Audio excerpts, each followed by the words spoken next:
예, 여러분 안녕하세요. 오늘은 9월 13일 수요일이고요. 사도행전 21장 1절부터 16절까지 사도 바울이 밀레도에서 예루살렘까지 가는 그 여정길에 일어난 일들을 기록한 말씀을 함께 보도록 하겠습니다.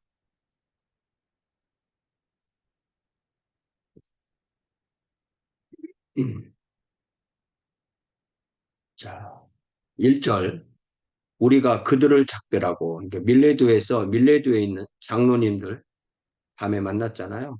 작별하고 배를 타고 고스라는 섬으로 가서 이튿날 로도라는 섬에 이르러 거기서부터 바다라라는 곳으로 가서 그러니까 여기 사도행전에는 총 네 번의 본문에서 우리가라는 내용이 나오는데요. 이 우리가라는 말이 나올 때는 그 일행 가운데 누가가 있을 때 우리가라는 말을 씁니다. 자, 그 다음에 베니게로 건너가는 배를 만나서 타고 가다가 그러니까 페니키아 그러니까 두로와 시돈을 이제 페니키아라고 하잖아요. 네, 페니시아.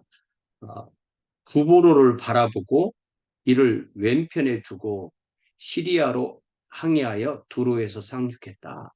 그러니까 키프로스와 그 터키 그 반도 그 사이 연안으로 항해했다는 겁니다. 그러니까 먼 바다로 안 나가는 거죠. 두 가지 이유입니다. 하나는 먼 바다로 가면 아무래도 더 위험하고 또 항구마다 들리기가 불편하잖아요. 그래서 구브로를 바라보고 이를 왼편에 두고 수리아로 항해하여 두로에 상륙하니 그러니까 페니키아의 두 도시가 두로와 시돈인데 그 두로에 상륙해서 거기서 배에 짐을 풀려 함이러라. 그러니까 두로는 큰 도시이고 그 두로에 이제 화물을 많이 내리는데 뭐 곡식이나 뭐 과일이나 그런 화물들을 많이 내린 거라고 그렇게 말해요. 자, 제자들을 찾아 거기서 이레를 머물더니 그러니까 두로의 제자들이 미리 연락이 돼 있던 게 아니고 거기에서 수소문해서 어, 이제 시간을 그 오순절 전에 가기 위한 시간을 맞출 때 우리가 여기서 일주일 정도는 머물 수 있겠다 이렇게 해서 머물더니 그 제자들이 성령의 감동으로 바울더러 예루살렘에 들어가지 말라 하더라. 예루살렘에 들어가면 사도 바울이 체포된다는 것을 성령께서 그들에게 알려주신 것이죠. 이 여러 날을 지낸 후 우리가 떠나갈새 그들이 다 그 처자와 함께 성문 밖까지 전송하거늘 우리가 바닷가에서 무릎을 꿇고 기도하고 서로 작별한 후 우리는 배에 오르고 그들은 집으로 돌아가니라. 여기 굉장히 독특한 단어가 하나 나오는데 이 단어가 바로 처자와 함께 이런 말이에요. 네. 처자와 함께. 그러니까 사도 바울과 그 일행을 이제 이 두로의 성도들이 작별할 때 그 각자 자기의 부인과 자녀들까지 나와서 전송했다. 그래서 우리가 초대교회에서 가족이 회심하고 침례를 받을 때 예를 들면 고넬리우스, 예전에 빌립보 간수, 또 어, 자주장사 루디아 이런 사람들이 가족이 침례를 받았다고 했을 때 그 아이들도 침례를 받았을 것인가 이게 이제 구체적으로 나오지 않으니까 그러니까 이게 아, 아이들은 침례를 받았으면 아이들도 받았을 거라고 했기 때문에 아이들은 뺐을 것이기 때문에 아이들 얘기를 안 썼다 이렇게 생각할 수도 있고 또 정반대로 아이들도 당연히 받았을 것이다 이렇게 주장하는 사람들도 있지만 여기에 특별히 처자와 함께해서 이 부인과 아이들을 강조해서 전송에 나왔다는 것은 그것이 아주 특별하기 때문에 일부러 이렇게 넣었다는 걸 볼 때 아이들에게는 베프티즘을 하지 않았을 것이다라고 저는 그렇게 생각합니다. 자, 그래서 그들이 7절에 두로를 떠나서 항해를 다 마치고 돌레마이에 이르러 형제들에게 안부를 묻고 그들과 함께 하루를 있다가 그 다음에 돌레마이라는 곳에 이르러서 하루를 있고 이튿날 떠나 다시 배를 타고 가이사랴에 이르러서 일곱 집사 중 하나인 전도자 빌립의 집에 들어가서 머무니라. 요 빌립이 사도행전 6장에서 교회의 이 구제의 문제를 위해서 새롭게 안수해서 세운 그 7사람 중에 한 명인 빌립, 그리고 8장에서 사마리아 전도를 했다는 그 빌립이고, 그 빌립이 이제는 가이사랴에 살고 있고, 그러면 이때 그 사도행전 6장부터 사도행전 20장까지가 연대가 얼마나 흘렀을까 했을 때 약 한 20년 정도가 흘렀을 것이라고 그렇게 봅니다. 자, 그가 그에게 딸 넷이 있으니 처녀로 예언하는 자라. 그러니까 딸 4명이니까 딸 부자죠. 그런데 다 결혼 안 하고 교회를 섬기면서 또 예언하는 그런 사람이었습니다. 그래서 거기에 여러 날 머물러 있더니 아가보라 하는 한 선지자가 유대로부터 내려와서, 요 아가보가 처음에 이 바울과 바나바가 이 안디옥에서 사역할 때 그들에게 와서 사도행전, 예, 사도행전 11장에 보면은 그때 선지자들이 예루살렘에서 27절에 안디옥에 이르렀는데 그 중에 아가보라 하는 한 사람이 일어나 성령으로 말하되 천하의 큰 흉년이 들리라 하더니 글라우디오 때에 그렇게 되니라. 예. 제자들이 각각 그 힘대로 유대에 사는 형제들에게 구주를 보내기로 작정하고 이를 실행하여 바나바와 사울의 손으로 장로들이 보내. 이 아가보가 같은 아가보거든요. 그래서 이때부터 사도 바울은 처음 사역할 때부터 계속 이 예루살렘 교회를 공개하는 일, 예루살렘에 있는 성도를 공개하는 일을 이방인 교회와 함께 했고, 그 자세한 내용이 고린도 후서 8장 9장에 나오는 거거든요. 그랬을 때 지금 이 예루살렘에 가는 여행도 각 교회의 대표와 함께 이 구제연금을 가지고 함께 여행하는 그런 상황인데, 이번에도 또 이 아가보라는 선지자가 가이사랴까지 와서 이튿날 떠나 가이사랴에 이르렀으니 어, 여러 날 10절에 여러 날 머물러 있더니 아가보라 하는 한 선지자가 유대로부터 내려왔다. 그러니까 예루살렘에서부터 이 가이사랴에 와서 우리에게 와서 바울의 띠를 가져다가, 예, 바울의 허리띠를 가져다가, 이게 벨트가 아니고 이제 헝겊으로 만든 띠입니다. 띠를 가져다가 자기 수족을 잡아매고 말하기를 성령이 말씀하시되 예루살렘에서 유대인들이 이같이 이 띠 임자를 결박하여 이방인의 손에 넘겨주리라. 행동으로, 예언과 함께 행동으로 보여준 거죠. 그러니까 성령께서 말씀하시는 것은 사도 바울이 예루살렘에 가면 고난을 당한다, 요 얘기를 해주시는 거예요.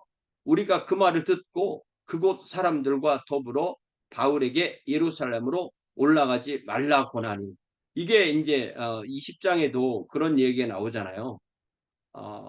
20장 22절을 보니까 보라 이제 나는 성령에 매어 예루살렘으로 가는데 거기서 무슨 일을 당할는지 알지 못하노라. 오직 성령이 각 성에서 내게 증언하여 결박과 환난이 나를 기다린다 하시나 내가 달려갈 길과 주 예수께 받은 사명 곧 하나님의 은혜의 복음을 증언하는 일을 마치려면은 나의 생명조차 조금도 귀한 것으로 여기지 아니하노라. 이런 결단을 가지고 바울이 올라가는 거예요. 이렇게 성령님께서 알려주시는 것은 고난을 당한다는 걸 알려주시는 것이지 올라가지 말라 이렇게 알려주신 것이 아니에요. 그런데 그 사람들은 또 생각이 다르잖아요. 사람들은 심정이 있으니까 우리가 그 말을 듣고 그곳 사람들과 더불어 바울에게 예루살렘으로 올라가지 말라 권하니, 13절에 바울이 대답하되 여러분이 어찌하여 울어서 내 마음을 상하게 하느냐. 참 이 바울은 그들의 마음도 알고 자신의 결단을 정하고 하나님의 성령께서 하신 말씀도 알지만, 그러나 나는 주 예수의 이름을 위하여 결박당할 뿐 아니라 예루살렘에서 죽을 것도 각오하였느라. 내가 이번에 올라가서 예루살렘에 죽을 수도 있어. 그렇지만 나는 이 구제연금을 가지고 가서 전해야 돼. 이런 결단을 이야기하고 있는 것입니다. 그것이 곧 주 예수의 이름을 위하는 것이었습니다. 그가 고난을 받지 아니하므로 우리가 주의 뜻대로 이루어지리라 하고 그쳤노라. 그러니까 성령께서 우리에게 하시는 말씀은 명확합니다. 네. 우리가 고난을 피하는 것이 아니라 고난을 향해서 걸어가되, 앞에 오는 고난을 향해서 걸어가되 주님께서 주님의 뜻을 이루어 주신다.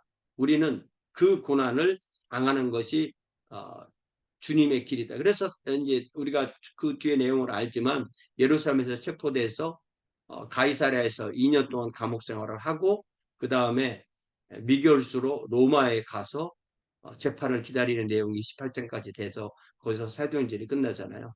그 이후에는 이제 감옥 생활하는 내용이 나오는데 미결수로 있는 내용이 아니라 실제로 감옥 생활하고 그 이후에 한번 풀려났다가 다시 체포돼서 참수를 당했을 수도 있고 아니면 그 로마로 28장에 간 이후에 다시 감옥으로 가서 그 다음 순교할 수도 있는데 저는 한번 풀려나서 다시 잡혀서 순교했다는 그래서 늦게 잡아서 AD 68년까지 있었다. 그래야만 이 디도서나 디모데후서 같은 성경이 사도 바울이 그 이후에 쓴 것을 이해할 수가 있습니다. 이런 이 사도 바울의 결단이 여기에 분명하게 드러나 있는 것입니다.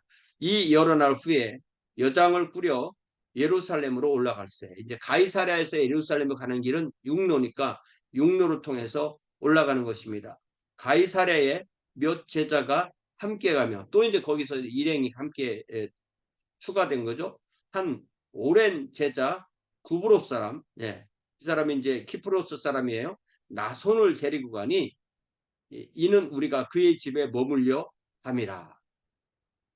그러니까 이 나손이라는 사람은 특징이 첫 번째는 오래된 제자였다. 오래된 제자면 얼마나 오래됐을까? 우리가 사도행전 1장, 2장에 나오는 마가의 다락방에 모였던 120명. 우리가 거기에 뭐 사도들 또 예수님의 형제 또 야고보 그리고 마리아 이런 사람 외에는 이름이 써 있지 않거든요. 그러면 거기에 뭐 마가나 뭐 바나바나 이런 분이 있다고 쳐도 아직도 택도 없이 이름을 모르는데 요 나손도 그 120명의 제자 중에 하나였을 것이다. 그러니까 아주 오래된 제자라고 한 거고요. 그럴 가능성이 있다는 거죠. 이 사람은 원래 고향은 구브로인데 지금은 가이사랴에 머물고 있었는데 이 사람을 같이 바울과 함께 예루살렘에 올라가는데 왜냐하면 그곳에 있는 나손의 집에 머물려 했다. 그러니까 이 사람은 예루살렘에도 또 자기 집이 있던 거예요. 그래서 거기에 이 사도 바울과 그 일행이 머물기 위해서 그와 함께 올라갔다. 그러니까 이 사람은 집도 예루살렘에 여러 사람이 묵을 수 있는 그런 집을 가지고 있었던 그런 제자인 걸 알 수가 있습니다. 이 사도 바울이 이 3차 선교행을 마치고 예루살렘으로 올라가게에는 그의 동력, 그의 에너지, 그의 의지, 그의 집념은 바로 뭐냐면 주님의 유대인 교회를 주님의 이방인 교회가 돕는 것에 자기가 최선을 다해서 사회를 그 돈을 누구에게 맡기지 않고 각 교회를 대표하는 사람과 함께 그 돈을 모아서 예루살렘에 전달하는 이건데 이걸 통해서 내가 체포되고 죽을 수도 있다는 것을 알면서 그 일을 하는 것입니다. 이런 것을 통해서 사도 바울이 다만 어떤 복음을 전하는 그러한 영적인 일에만 자신의 그 생명을 바친 것이 아니라 헌금을 모아서 그 헌금을 전달하는 이러한 재정적인 일, 또 재정적인 것으로 교회를 섬기고 주님을 섬기는 일에도 그의 생명을 바쳐서 했다는 것을 우리는 알 수가 있습니다. 그래서 우리는 영적인 것과 그 나머지 일을 구분하는 그러한 경향이 있는데 그게 구분이 되질 않습니다.